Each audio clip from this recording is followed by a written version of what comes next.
ನನ್ಗೂ 66 ವರ್ಷ, ನನ್ಗೆ ಸ್ಕೂಲ್ ಸರ್ಟಿಫಿಕೇಟ್ ನೋಡಿದ್ರೆ 2ನೇ ಕ್ಲಾಸ್ ಮಾತ್ರ. ಅಪ್ಪ ಬುದ್ಧಿ ಕಲಿಸ್ಲಿಲ್ಲ, ನಾನು ಕಲೀಲಿಲ್ಲ. ಅರ್ಥ ಆಯ್ತು ನೋಡ್ರಿ. ಈಗ ಒಂದು ಪದ ಬೈತು ಟಿವಿಲಿ, ಹಂಗ ಸ್ವಾಮಿ ನಾವು ರೈತರು ಮನೇಲಿ ಬುದ್ಧಿ ಕಲ್ತ್ಕೊಂಡ್ರೆ ಕೆರೆ ಕಟ್ಟೆನೂ ತುಂಬುತ್ತಾ, ನಮ್ ಸೋಮಿನೂ ತುಂಬುತ್ತಾ, ನಮ್ಮ ಹೆಂಡತಿ ಮಗು ಚೆನ್ನಾಗಿರ್ತಾರ.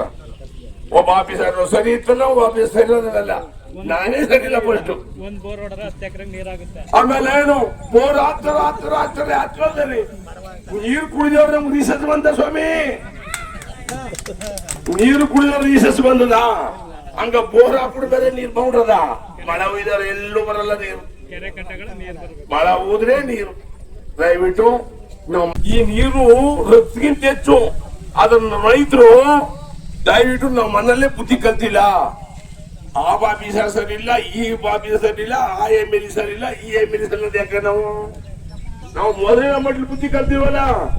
ಈ ಕೆರೆ ಕಟ್ಟೆಗಳನ್ನ ನೀವು 10,000 ಜನ ಇಲ್ಲಿ ಸೇರಿ 15 ಸಾವಿರದಲ್ಲಿ ಅವು ಚಿಕನ್ನ ಬಾಯಿನ ಮುಚ್ಕೊಂಡು ಈ ತಾಲೂಕು ಎಷ್ಟು ಕೆರೆ ಅದಾವು ಅಷ್ಟು ಕೆರೆ ಆರ್ಡರ್ ಮಾಡೇ ಮಾಡ್ತಾನ.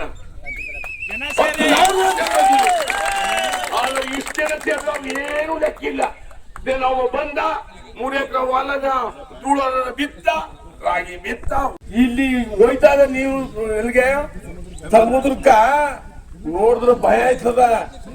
ಈ ರಾಜ್ಯ ಬಂದಾಗ ನಾನು ಹುಟ್ಟಿಲ್ಲ, ಈ ಸ್ವತಂತ್ರ ಹುಟ್ಟಿಲ್ಲ. ಅಲ್ಲಲ್ಲೇ ಕಟ್ಟಾಕಿ ಕೆರೆಗಳು ತುಂಬಿದ್ರೆ